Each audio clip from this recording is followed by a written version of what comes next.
Hello दोस्तों, DD पाठशाला यानी घर घर की पाठशाला में आप सभी लोगों का एक बार फिर से स्वागत है। पिछले क्लास हमने क्या बताया था? पिछले क्लास हम लोग शुरू किए हुए हैं क्या? क्लास 11th के लिए। किसके लिए? क्लास 11th के लिए। आर्ट्स हो, साइंस हो या फिर कॉमर्स हो, सभी के लिए ये क्लास होने वाली है। पिछले क्लास इंडियन इकोनॉमिक जो पहला चैप्टर है, स्वतंत्रता से पूर्व संध्या पर भारत की जो अर्थव्यवस्था है, उसको हम लोग कल डील किए थे और उसका सारा एमसीक्यू भी किए थे। आज हम लोग डील करने वाले हैं चैप्टर 2। इंडियन इकोनॉमी का क्या शुरू करेंगे? चैप्टर 2। ठीक है, उसके सारे कॉन्सेप्ट को समझेंगे। हम बार बार बोलते हैं कि सबसे पहले कॉन्सेप्ट को बिल्ड कीजिए, उसके बाद आप लोग एमसीक्यू कीजिए, है ना। उसके बाद अगर करते हैं तो आपके एग्जाम में कैसा भी सवाल आएगा, छूटेगा नहीं, है ना। तो सभी दोस्त को भी बता देना है कि सबसे पहले कॉन्सेप्ट बिल्ड करना है, वो भी कहां पर? डीडी पाठशाला के यूट्यूब चैनल पे। उसके बाद एमसीक्यू को सॉल्व करना है। देखिएगा आपका सवाल नहीं छूटेगा। तो क्लास को सबके साथ शेयर कीजिए। क्यों शेयर कीजिए? क्योंकि डीडी पाठशाला की टीम बहुत ज़्यादा मेहनत करती है हर एक सब्जेक्ट में। ठीक है, बहुत सारा पीपीटी होती है, बहुत सारा क्लास होती है, बहुत सारा स्टडी होती है। क्योंकि आप लोग बुक तो अभी पढ़ोगे नहीं, क्योंकि इतना समय भी नहीं है। आपका बुक, आपका मेहनत का काम कौन कर रहा है? सारा टीचर कर रहा है। और आपको क्या मिलेगा? सिर्फ का सिर्फ कॉन्सेप्ट। और वो कॉन्सेप्ट कीजिए, सिर्फ क्लास कीजिए, आपका कॉन्सेप्ट बिल हो जाएगा। एमसीक्यू लगाइए और एग्जाम में बैठिए, है ना। तो चलिए शुरू करते हैं बिना देरी किए हुए। हम लोग शुरू करेंगे चैप्टर 2। चैप्टर 2 का नाम क्या है? Indian economy. कब से कब तक? तो सर 1950 से लेकर 1990 तक की अर्थव्यवस्था को हम लोग समझते हैं। ठीक है, 1950 से लेकर 1990 तक की अर्थव्यवस्था को समझते हैं। हम लोग पिछले क्लास में पढ़े थे सर 1900, यानी हम लोग का देश आजाद कब हुआ? सर आजाद हुआ हम लोग का देश 1947 में। 15 अगस्त 1947 को आजाद हुआ। उससे पहले की अर्थव्यवस्था कैसा था वो हम लोग पढ़े चैप्टर 1 में। अब हम लोग समझेंगे आजादी के बाद की जो अर्थव्यवस्था है वो भी कब तक? 1990 तक की अर्थव्यवस्था को हम लोग समझेंगे। ठीक है, तो चलिए क्लास को शुरू कीजिए एकदम बेहतरीन ढंग से। एकदम शांत होके क्लास को सुनिए, आधा घंटा कम से कम आपका कॉन्सेप्ट बिल्ड हो जाएगा। देखिए, मैं पहले समझा देता हूँ क्या है। कि देखो, आज़ादी 15 अगस्त 1947 को मिला, है ना। अंग्रेज चला गया। अब सारा का सारा देश को चलाने का जिम्मा किसके पास आ गया? भारत के नेताओं के पास। जो आज़ादी में जो प्रमुख नेता थे, उन लोगों के पास जिम्मा आ गया कि भारत की अर्थव्यवस्था को कैसे चलाया जाए। तो समस्या सबसे पहले ये था कि भारत की अर्थव्यवस्था किस प्रकार की अर्थव्यवस्था को अडॉप्ट करे, किस प्रकार की अर्थव्यवस्था को हासिल करे। सबसे पहले यही समस्या था। तो हम लोगों ने तय किया, हम लोगों ने डिसाइड किया कि ऐसा अर्थव्यवस्था चुनते हैं जिसे सब लोगों का आराम हो और देश का आर्थिक विकास भी हो, है ना। गरीबों का भी कोई शोषण और ना हो, और गरीब भी विकास करे और देश भी, अर्थव्यवस्था भी और भी मजबूत हो। तो सर 15 अगस्त 1947 को भारत तो आज़ाद हो गया। अब भारत के सामने अधिक आर्थिक दिशा स्वयं तय करनी थी। भारत को डेवलपमेंट करने का काम किसके पास था? भारत के लोगों के पास था। उस समय देश के सामने बहुत बड़ा प्रश्न ये था कि सर भारत समाजवादी अर्थव्यवस्था को अपनाएगा या पूंजीवादी अर्थव्यवस्था को अपनाएगा, सोशलिस्ट इकोनॉमी को अडॉप्ट करेगा या फिर कैपिटलिस्ट इकोनॉमी को अडॉप्ट करेगा। और हम लोगों ने फाइनल अंततः क्या चयन किया कि सर हम लोग ऐसा इकोनॉमी चयन करेंगे जिसमें दोनों का भलाई हो, सरकार भी उसमें डेवलपमेंट काम कर सके और प्राइवेट कंपनी भी कर सके। वैसा को हम लोग बोलते हैं मिश्रित अर्थव्यवस्था। तो हम लोग अडॉप्ट कर लिए मिश्रित अर्थव्यवस्था को, अडॉप्ट कर लिए मिक्स्ड इकोनॉमी को। क्या कर लिए? तो सर अडॉप्ट कर लिए मिक्स्ड जो इकोनॉमी है, इसका चयन करने के लिए, चयन करने का क्या उद्देश्य था? तो सर ये उद्देश्य था कि सरकार भी इसमें उद्योग चलाएगा और निजी क्षेत्र भी उद्योग चलाएगा। यानी सरकारी उद्योग भी रहेगा और प्राइवेट उद्योग भी रहेगा और देश का आर्थिक विकास करेगा। ये हम लोगों ने तय किया मिश्रित अर्थव्यवस्था को अपनाकर। क्लियर? अब देखिए आगे। तो एक बात समझ जाइए कि अर्थव्यवस्था पहले है क्या। तो सर अर्थव्यवस्था का मतलब एक ऐसा भौगोलिक क्षेत्र जहां पे क्या होता है, उपलब्ध संसाधन से उत्पादन होता है, उसको क्या कहते हैं? अर्थव्यवस्था कहते हैं। उत्पादन होता है, उत्पादन का फिर लोगों के पास वितरण होता है, और लोग लोग क्या करते हैं? गुड्स को प्राप्त करते हैं। और लोगों का नीड क्या होता है? फुलफिल होता है। लोगों का नीड क्या होता है? फुलफिल होता है ना। और लोग का नीड फुलफिल होगा तो क्या होगा? लोग का वेलफेयर होगा, यानी लोग का कल्याण होगा।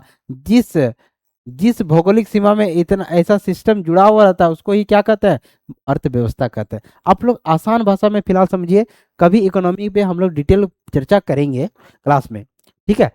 पहले समझिए कि इकोनॉमी क्या है। तो इकोनॉमी मान लीजिए कि ऐसा क्षेत्र जहाँ पे उत्पादन होता है, ऐसा क्षेत्र जहाँ पर उत्पादन होता है उसको हम लोग क्या कहेंगे, इकोनॉमी कहेंगे, बिल्कुल।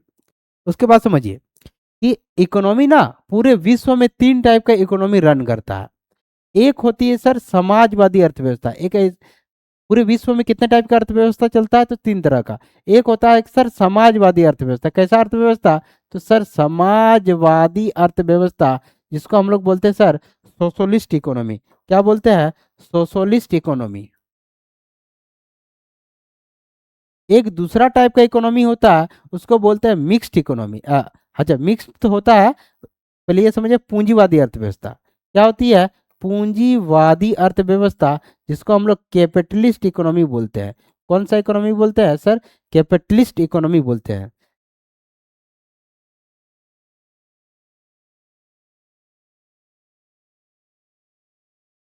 ऐसा इकोनॉमी कैपिटलिस्ट एक ऐसा इकोनॉमी होता है जिसको हम लोग बोलते हैं मिक्स्ड इकोनॉमी बोलते हैं, मिश्रित अर्थव्यवस्था बोलते हैं।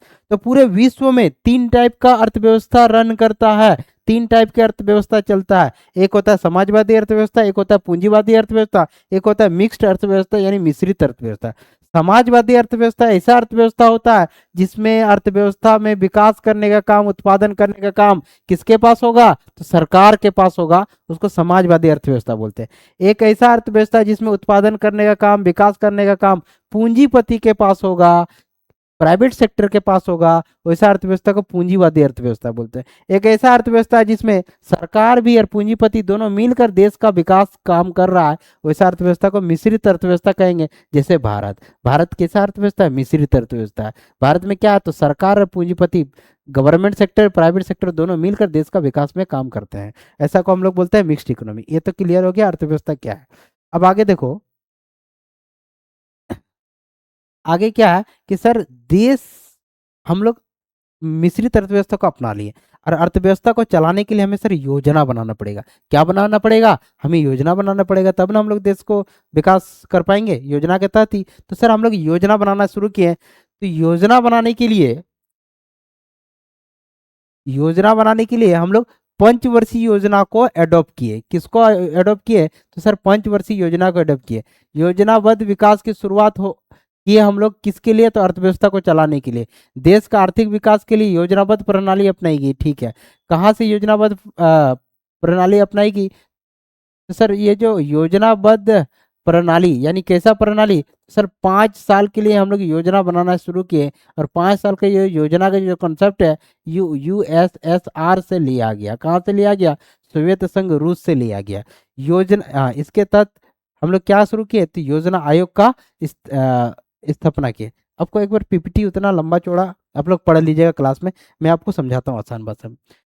अर्थव्यवस्था, मिश्रित अर्थव्यवस्था हम लोग अपना लें, और अर्थव्यवस्था को चलाने के लिए हमें योजना बनाना पड़ेगा ना, तो बनाना पड़ेगा। तो योजना बनाने के लिए हम लोग सबसे पहले एक योजना आयोग की स्थापना किए। किसका स्थापना किए, योजना आयोग का स्थापना किए। कब किए, सर 15 मार्च 1930 को क्या किए, एक योजना आयोग का स्थापना किए। और इस योजना आयोग की स्थापना करने के बाद उसको देश का आर्थिक विकास का प्लानिंग का जिम्मा दे दिए। और वो कैसा प्लानिंग बनाने लगा, वो 5 साल का प्लानिंग बनाने लगा, कि पहले हम 5 साल का प्लानिंग बनाएंगे,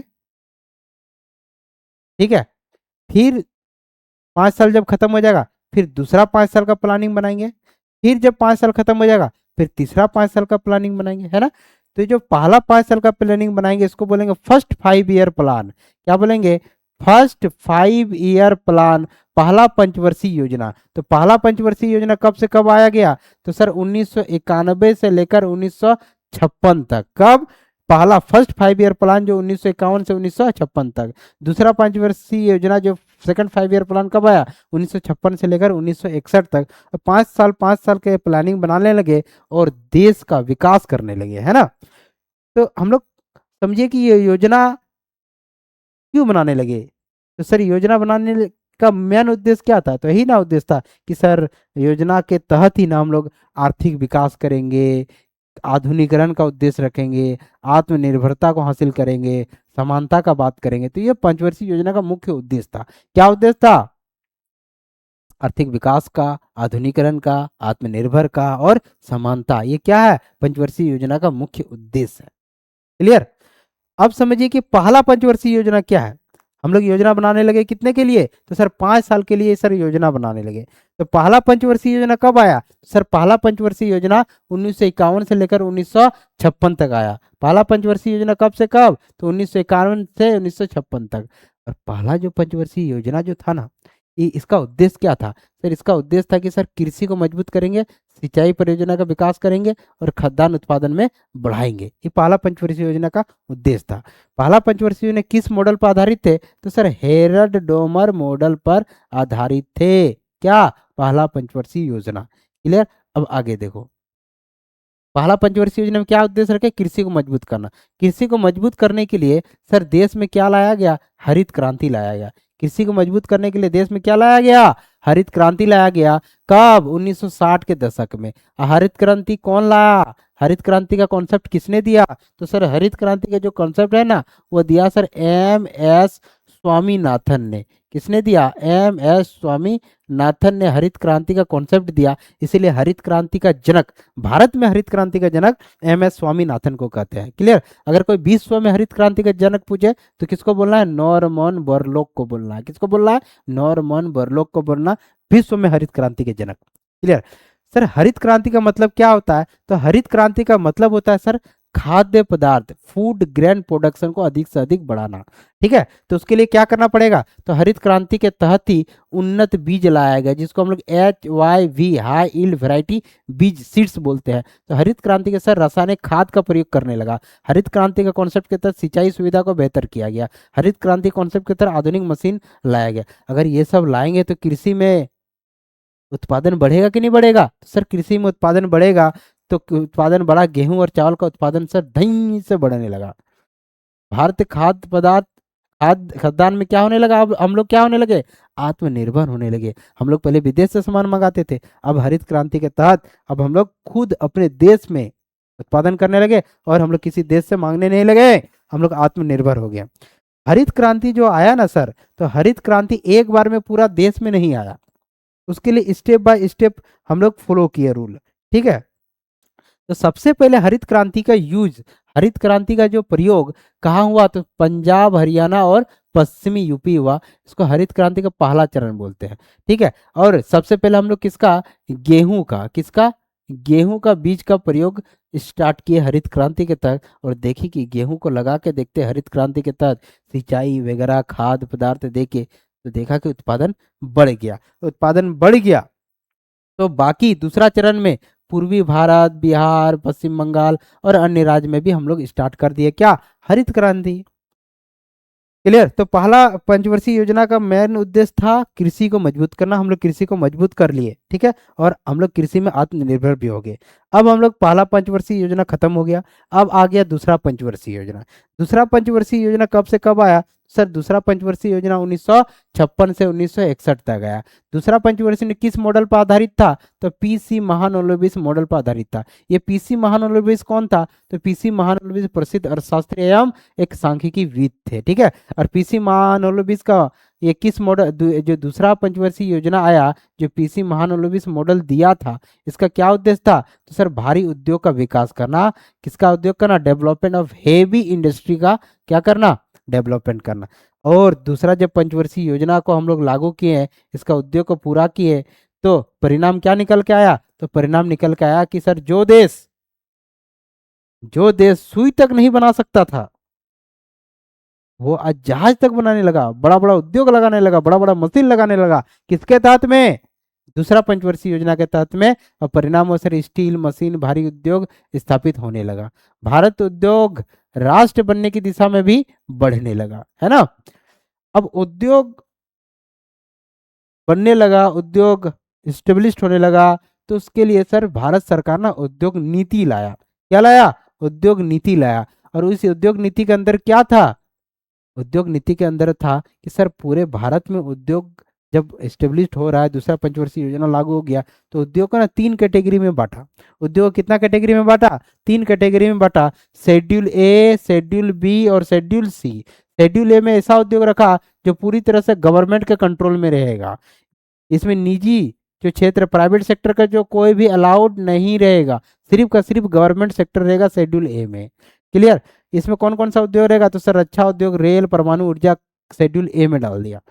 शेड्यूल बी का जो उद्योग है, शेड्यूल बी में जो उद्योग रखा, ये ऐसा उद्योग है जो सरकार भी और निजी क्षेत्र दोनों मिलकर काम करेगा, ऐसा उद्योग को शेड्यूल बी में रखा। जैसे सर रसायन, मशीन निर्माण, ये सब सरकार और पूंजीपति मिलकर काम करने वाला उद्योग को सेकेंड में रखा, शेड्यूल बी में रखा। शेड्यूल सी में कैसा उद्योग रखा, तो बोलिएगा सर शेड्यूल सी में ऐसा उद्योग रखा जो प्राइवेट कंपनी आराम से खोल सकता है, यानी कोई भी व्यक्ति जिसके पास पूंजी है वो अपना उद्योग लगाओ, लेकिन लाइसेंस के माध्यम से। किसके माध्यम से, लाइसेंस के माध्यम से। किसमें रखा, शेड्यूल सी में उद्योग को रख दिया। तो औद्योगिक नीति आया तो इसका लाभ क्या हुआ, तो सर औद्योगिक नीति आया ना तो उसका लाभ हुआ सर भारी उद्योग का विकास हुआ, ये बात तो सही है। रोजगार बढ़ा, यह भी बात सही है। देश का औद्योगिक रूप से मजबूत हुआ, ये भी सही है। आधारभूत उद्योग विकसित हुआ, ठीक है। बेसिक इंडस्ट्री जो था वो डेवलपमेंट हुआ। लेकिन सर इसका कुछ कमियां भी निकला, नेगेटिव फॉल भी निकला। क्या कि सर लाइसेंस राज्य से भ्रष्टाचार होने लगा। क्या भ्रष्टाचार होने लगा, पूंजीपति लोग पैसा दे देकर लाइसेंस खरीदने लगे और अपने मन मर्जी वस्तु का उत्पादन करने लगे और वस्तु का दाम वो अपने हिसाब से रखने लगे। इसमें गरीब लोग क्या होने लगा, गरीब लोग और गरीब होने लगा। उद्योग वृद्धि धीमे हो गया, प्रतिस्पर्धा कम हो गया। अगर प्रतिस्पर्धा कम होगा तो बेहतर गुड्स मिलेगा क्या, बेहतर गुड्स नहीं मिलेगा। और निजी निवेश इस तरह से क्या हो गया, सीमित हो गया, लिमिट हो गया। औद्योगिक नीति आया अच्छे के लिए, लेकिन प्रयोग नहीं हो पाया। क्यों, क्योंकि भ्रष्टाचार हावी हो गया था। क्लियर। इसके वजह से देश की अर्थव्यवस्था एक बार फिर से डाउन हो रही थी। कब, 1950 1990 के आसपास। 1950 से ठीक ठीक चलना स्टार्ट हुआ, ठीक ठीक चलना स्टार्ट हुआ, लेकिन 1990 तक आते आते भ्रष्टाचार के वजह से, प्रतिस्पर्धा ना होने की वजह से क्या होने लगा, डाउन होने लगा। उसके बाद 1991 में हम लोग एक न्यू इकोनॉमिक पॉलिसी लाएंगे, नई आर्थिक सुधार लाएंगे 1991 में, जो चैप्टर 3 में पढ़ेंगे, है ना। तो अभी तक यहाँ 1990 तक की अर्थव्यवस्था को हम लोग समझा दिए।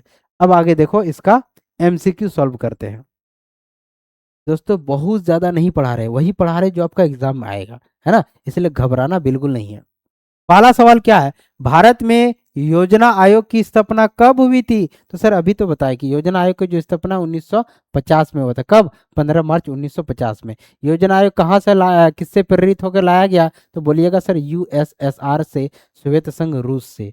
ठीक है। अगला सवाल, अगला सवाल क्या है कि भारत की पंचवर्षीय योजना का सामान्य लक्ष्य क्या था, तो सर भारत में जो पंचवर्षीय योजना था ना, इसका समान लक्ष्य क्या था, इसका समान लक्ष्य था सर उच्च संवर्धी धन, ग्रोथ है, आधुनिकरण, मॉडर्नाइजेशन है, आत्मनिर्भरता, सेल्फ रिलायंस है, और समानता का बात करता है, इक्विटी। ये क्या है, योजना का मुख्य उद्देश्य था। योजना आयोग का मुख्य क्या था, उद्देश्य था। हम लोग पंचवर्षीय योजना लाएंगे इसी उद्देश्य को पूरा करने के लिए। क्लियर। आगे, किस प्रणाली में वितरण क्रय शक्ति पर आधारित होती है, सर परचेजिंग पावर पर आधारित होती है। परचेजिंग पावर पर पूंजीवादी जो अर्थव्यवस्था होगा ना, उस पे आधारित होगा। किसके, परचेजिंग पावर पर। ठीक है, तो पूंजीवादी अर्थव्यवस्था इस पे डिपेंड करता है। क्लियर। अगला सवाल, अगला सवाल क्या है कि सर पूंजीवादी अर्थव्यवस्था का मुख्य विशेषता, पूंजीवादी अर्थव्यवस्था का मुख्य विशेषता क्या होगा, तो सर पूंजीवादी अर्थव्यवस्था का मुख्य उद्देश्य होगा कि पूंजी उत्पादन के साधनों पर पूंजीपति का नियंत्रण होगा। सर कैपिटलिस्ट का नियंत्रण होगा। तो ऑप्शन क्या हो जाएगा, सी सही होगा जाएगा। चार हो गया, 5 नंबर, जल्दी जल्दी सॉल्व करना। किस प्रणाली में निजी संपत्ति का स्थान नहीं है, निजी निजी प्राइवेट कंपनी नहीं होता, तो सर समाजवादी अर्थव्यवस्था होता है ना, ये क्या होता है, इसमें जो प्राइवेट कंपनी का कोई हस्तक्षेप नहीं होता है। ठीक। अगला, या आर्थिक योजना किसकी व्याख्या नहीं करता है, तो सर आर्थिक योजना जो है ना, ये आर्थिक विकास का करेगा, कृषि का करेगा, संसाधन करेगा। राजनीतिक विकास का लक्ष्य जो है, पॉलिटिकल डेवलपमेंट गोल्स है, इसका अध्ययन नहीं करेगा, इसका स्टडी नहीं करेगा, इसकी व्याख्या नहीं करेगा। क्लियर। परिप्रेक्षता, परिप्रेक्षात्मक योजना का क्या अर्थ होता है, परस्पेक्टिव जो प्लानिंग है उसका क्या मीनिंग होता है? तो सर दीर्घ काल के लिए योजना जो बनाते हैं ना, उसको ही हम लोग क्या कहते हैं? पर्सपेक्टिव प्लानिंग कहते हैं। अगला सवाल क्या है कि जीडीपी निरंतर वृद्धि, जीडीपी में जो निरंतर वृद्धि है किसका सूचक है? तो जीडीपी में जो निरंतर वृद्धि है सर आर्थिक समृद्धि का सूचक है। किसका है? आर्थिक समृद्धि का सूचक है, इकोनॉमिक ग्रोथ का सूचक है, इंडिकेटर है। क्लियर। अगला क्या है? पंचवर्षीय योजना के बारे में कौन सा गलत गलत है? कौन सा पंचवर्षीय पूछ रहा है? दूसरे पंचवर्षीय योजना के बारे में कौन सा गलत है? दूसरा पंचवर्षीय योजना औद्योगिक विकास पे डिपेंड था, तो सर सही बात है। योजना महालनोबिस मॉडल पर आधारित है, तो ये भी सही बात है। योजना हेरड डमर मॉडल पर, दूसरा जब पूछ रहा था हेरड डमर थोड़ी ना होगा, दूसरा थोड़ी ना होगा, दूसरा है क्या? महालनोबिस मॉडल पे, तो यही बात सर गलत बात है। क्लियर। आगे 10 नंबर, किस सांख्यिकीविद को भारतीय योजना का निर्माता कहा जाता है? योजना बनाने में किसका मुख्य उद्देश्य था? तो पीसी महालनोबिस का मुख्य रोल था। किसमें? सेकेंड 5 ईयर प्लान में। अगला सवाल, महालनोबिस ने किस संस्था की स्थापना किया था? तो सर महालनोबिस जो थे ना, ये किसका? भारतीय सांख्यिकी इंडियन इंस्टीट्यूटिकल इंस्टीट्यूट का स्थापना किया था। 11 का क्या हो जाएगा? ए। 12 नंबर, 12 नंबर क्या है? सांख्यिकी से संबंधित जर्नल। सांख्यिकी से मिला जुला कौन सा वर्ड लग रहा है? तो सर ये जो सांख्य होता है, जो स्टेटिकल होता है, स्टेटिक्स होता है, यही हो जाएगा आपका आंसर। 12। 13 नंबर, 13 में क्या है कि भारत में किसको भूमि नीति का आधार, अच्छा भारत में किसान को भूमि नीति का आधार किस विचारधारा पर आधारित है? Which concept based basis of land to tiller policy. तो सर जब यहाँ किसान को भूमि नीति पूछ रहा है, तो किसान भूमि का स्वामित्व बने, उसी कॉन्सेप्ट पे बेस है। तो 13 का क्या हो जाएगा? डी हो जाएगा। भू सुधार नीति में शामिल है including land reform. Land reform का मतलब ही होता है सर बिचौलियों का अंत कर दो, भूमि सीमा का निर्धारण ठीक से हो जाए, चकाबंदी सही से हो जाए, उपरोक्त सभी हो जाएगा। आंसर क्या हो जाएगा? 14 का डी हो जाएगा। 15 नंबर, किस उत्पादकता में सबसे सफल दशक, अच्छा किस उत्पादकता में सबसे सफल दशक? तो जब हरित क्रांति आया था ना, तो तभी तो कृषि का उत्पादकता अधिक से अधिक बढ़ा था। तो 15 का ए हो जाएगा। 16 नंबर, भू स्वामित्व के संकेंद्रण कम करने की नीति। तो भू स्वामी का जो संकेंद्रण है, ठीक है, कॉन्सेंट्रेशन है, ये कम करने की नीति कैसे कम होगा? तो भूमि सीमा निर्धारण लैंड सेलिंग पॉलिसी के तहत क्या हो जाएगा? इसका अंत हो जाएगा, कम हो जाएगा। क्लियर। अगला, HYV बीज का पहला लाभ किस फसल को हुआ? तो सबसे पहले गेहूं का प्रयोग किए थे सर। कहाँ किए थे? पहला चरण में कहा? तो पंजाब के साइड में किए थे। तो उसको किए थे किसका? गेहूं का। तो उत्पादन अच्छा खासा बढ़ा था। 17। 18 नंबर, हरित क्रांति का प्रथम चरण किन राज्यों में है? तो प्रथम चरण किस राज्य में है? तो सर पंजाब, आंध्र प्रदेश और तमिलनाडु राज्य में प्रथम चरण में प्रयोग किए थे। किसका? हरित क्रांति का। 18। 19 नंबर, हरित क्रांति का मुख्य जोखिम, हरित क्रांति में किसको सर जोखिम भरा लगता है? तो सर जो छोटे किसान होते हैं ना, छोटे किसान को हरित क्रांति का अधिक लाभ नहीं मिलता है। क्यों अधिक लाभ नहीं मिला? क्यों नहीं लाभ मिला? क्योंकि यह जागरूक नहीं थे, इसके पास कम पूंजी थे, तो हरित क्रांति का उतना अच्छा से फायदा नहीं ले पाए, तो असमानता बढ़ने की संभावना होती है। यही बात जोखिम भरा बात है। ठीक है ना। तो 19 का हो जाएगा बी। अगला अगला अगला, कृषि आगत कम मूल्य पर देना कहलाता है। कृषि का जो आगत है कम मूल्य पर देना क्या कहलाता है? कृषि आगत का कम मूल्य पर देना क्या? कृषि का मूल्य जो input supplied of low price, अगर किसान को लो प्राइस पर इनपुट दे रहा है, मतलब उर्वरक दे रहा है, बीज दे रहा है कम में, तो क्या हो जाएगा आंसर में? तो सर सहायता दे रहा है, कृषि सहायता दे रहा है, इसी को क्या कहेंगे? सब्सिडी कहेंगे, है ना। अगला 20 हो गया। 21 नंबर, उद्योग नीति 1956 में उद्योग कितने वर्ग में बटा था? अभी बताया सर, उद्योग ने 3 वर्ग में बटा था। कितने में बटा था? 3 में बटा था। क्या क्या? शेड्यूल ए, शेड्यूल बी और शेड्यूल सी।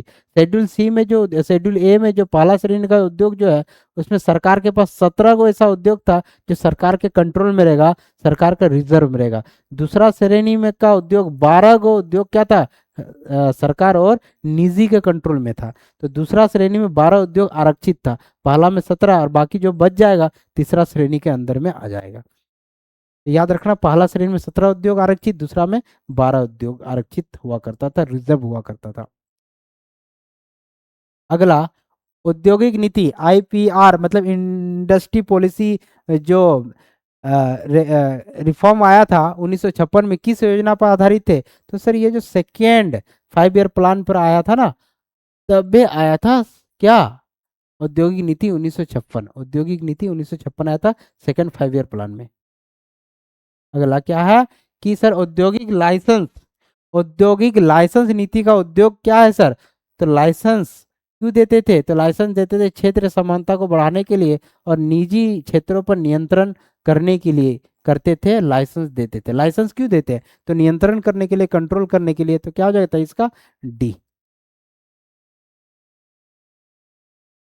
24 नंबर। अच्छा देखो भाई, क्या बात है ये, 1956 में औद्योगिक नीति आया। 1956 में क्या आया? औद्योगिक नीति आया। किसके लिए आया? तो सर भारी उद्योग का विकास करने के लिए। किसके लिए आया? तो भारी उद्योग का विकास करने के लिए, है ना। जब भारी उद्योग को प्रमोट करेंगे तो छोटा उद्योग क्या चला जाएगा? खत्म हो जाएगा। तो छोटा उद्योग को प्रमोट करने के लिए, छोटा उद्योग को बढ़ाने के लिए, छोटा उद्योग को सरकार के सामने पेश करने के लिए कार्य समिति बना। क्या बना? कार्य समिति बना। कब बना? 1956 में। किसके लिए बना? तो लघु उद्योग के विकास के लिए सर बना। लघु उद्योग किसको कहते हैं? तो जिसका इन्वेस्टमेंट मिनिमम कितना, कम से कम 5 लाख तक लिमिट रखा गया कि 5 लाख तक। 1950 में 5 लाख रुपया था। 5 लाख तक जिसमें इन्वेस्टमेंट होता है उसको हम लोग लघु उद्योग बोलते हैं। अभी वर्तमान में कितना? 1 करोड़ के आसपास है। क्लियर? उसको हम लोग बोलते हैं लघु उद्योग। लघु उद्योग रोजगार बढ़ाने के लिए गांव देहात में इसको बढ़ाने के लिए सिफारिश किया था कौन? कार्य समिति। तो लघु उद्योग संबंधित किससे है? कार्य समिति से, याद रखना। अब अगला सॉल्व करो। पूछा 1956 की नीति में सार्वजनिक क्षेत्र हेतु आरक्षित उद्योग कितना था? तो आरक्षित उद्योग ना सर 17 गो था। कितना था? 17 गो था। किसमें? किसमें? शेड्यूल ए में, है ना। तो क्या हो जाएगा? 17। 24, 25। सार्वजनिक उद्योग का जो स्वामी है, आसान सवाल, प्राइवेट जो पब्लिक इंटरप्राइज है उसका ओनर कौन होगा? तो सरकारी ना होगा। 26, 1955 में जो कार्य समिति बना, 1955 में जो कार्य समिति बना किससे संबंधित है? तो ग्राम एवं लघु उद्योग समिति से, village and small industry committee से है। 26 का ए। 27 क्या है? 1950 में लघु उद्योग निवेश सीमा, 1950 में जो लघु उद्योग है उसका निवेश सीमा कितना रखा गया? 1950 में कितना रखा गया था? तो 5 लाख। अभी वर्तमान में कितना है? 1 करोड़ के आसपास। लघु उद्योग का मुख्य समस्या क्या है? तो सर लघु उद्योग का मुख्य समस्या ये है कि सर बड़ा उद्योग से प्रतिस्पर्धा नहीं कर सकता है। कर सकता है क्या? छोटा उद्योग बड़ा उद्योग से प्रतिस्पर्धा कर सकता है क्या? नहीं। ये इसका सर मुख्य समस्या है। लघु उद्योग की विशेषता नहीं है। सर लघु उद्योग का क्या है सर? विशेषता नहीं है। तो सर लघु उद्योग का जो विशेषता है, श्रम प्रदान है, उत्पादन लागत बहुत कम। सर छोटा छोटा उद्योग का जो बनाते हैं ना, गुड्स कोई बनाते हैं, उसका खर्चा ना अधिक पड़ जाता है। खर्चा क्या हो जाता है? अधिक पड़ जाता है। यहाँ पे पूछा सर कम, तो ऑप्शन यही ना, विशेषता नहीं होगा, है ना। छोटा उद्योग में खर्चा क्या होता है? अधिक पड़ता है, कॉस्ट अधिक पड़ता है। 29, 30 नंबर, आयात के साधन, आयात के साधन पर घरेलू उत्पादन। अच्छा, आयात के स्थान पर घरेलू उत्पादन, replacing import bye domestic production. अगर कोई सामान विदेश से आ रहा है, इसको हम क्या करेंगे? रोक देंगे और अपना देश में ही प्रोडक्शन कर लेंगे। अपना देश में ही प्रोडक्शन कर लेंगे। आयात के स्थान पर अपना देश में ही प्रोडक्शन कर लेना क्या कहलाता है? आयात प्रतिस्थापन कर लेता है। क्या कहलाता है? आयात प्रतिस्थापन कहलाता है। 31 नंबर, 31 नंबर गलत है, 32 नंबर सोल्व करो। जब घरेलू उत्पादक द्वारा किसी वस्तु का आयात करने की अधिकतम सीमा को सरकार क्या करती है? तय कर देती है कि बोलती है कि विदेश से ना एक लिमिट मात्रा में ही अपना देश में सामान आएगा। आयात यहाँ से इंपोर्ट जो होगा ना एक लिमिट मात्रा में ही होगा, उसको क्या कहते हैं सर? उसको कोटा कहते हैं। क्या कहते हैं? उसको कोटा कहते हैं, है ना। 33 नंबर, आयात पर लगाए जाने वाला कर को क्या कहते हैं? तो सर आयात पर लगाए जाने वाला कर को टेरिफ कहते हैं। क्या कहते हैं? टेरिफ कहते हैं। कहा गया? शुल्क बोल सकते हैं। क्या है? शुल्क बोल दीजिए, कस्टम ड्यूटी बोल दीजिए। 33। 34, 12वीं जो पंचवर्षीय योजना का काल कब है? तो सर पहला पंचवर्षीय योजना का काल कब है? 1951 से लेकर 1956 तक। दूसरा पंचवर्षीय योजना का काल कब है? 1956 से 1961। इसी प्रकार 12 पंचवर्षीय योजना का कब है? तो 2012 से लेकर 2017 तक। 2012 से लेकर 2017 तक बनाया गया था, लेकिन 2012 से लेकर 2014 तक चला, और 12वीं जो पंचवर्षीय योजना है 2014 में क्या हो गया? खत्म हो गया। और 2014 में खत्म हो गया और पंचवर्षीय योजना के जगह पे क्या आया? तो सर नीति आयोग आया। क्या आया? नीति आयोग आया। और नीति आयोग आया 2014 में। और नीति आयोग का अध्यक्ष कौन होता है? तो सर हमेशा कौन होगा? हमेशा प्रधानमंत्री होगा। अभी जो वर्तमान में नरेंद्र मोदी है, श्री नरेंद्र मोदी है, उसी वही कौन है? नीति आयोग का प्रधानमंत्री, नीति आयोग का अध्यक्ष। 34। 35 नंबर देखिए क्या है। अच्छा, योजना आयोग का स्थान किसने लिया? तो अभी किसने लिया? तो अभी बताया क्या? नीति आयोग ने लिया। ठीक है, 35 सवाल चैप्टर 2 में बेहतरीन तरीके से, बढ़िया सवाल जो आने वाला है वही सवाल हमने करा दिया है। तो आप लोग इस क्लास को दोस्त के साथ जरूर शेयर कर दो। जिसको भी पीपीटी चाहिए, जिसको भी पीपीटी चाहिए, इस नंबर पे कॉल करके पीपीटी ले सकते हैं। 70 50 29 94 36। ठीक है, इस नंबर पे कॉल करके पीपीटी ले सकते हैं। और जिसको भी इकोनॉमिक्स से रिलेटेड कोई भी प्रॉब्लम हो या कोई भी ऑफलाइन क्लास करना चाहता है, अच्छी समझ के साथ, अच्छी डेवलपमेंट के साथ, अच्छी कॉन्सेप्ट बिल के साथ, रटने से नहीं, क्योंकि जो रटेगा वही फंसेगा।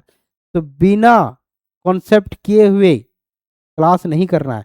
अगर किसी को कॉन्सेप्ट करना है, कॉन्सेप्ट से सीखना है, कॉन्सेप्ट से जीना है, समझ के साथ सब चीज़ विकसित करना है, तो ऑफलाइन क्लास जुड़ सकते हैं मेरे साथ इस नंबर में कॉल करके। ठीक है ना। तो चलिए, तब तक के लिए जय हिंद, जय भारत।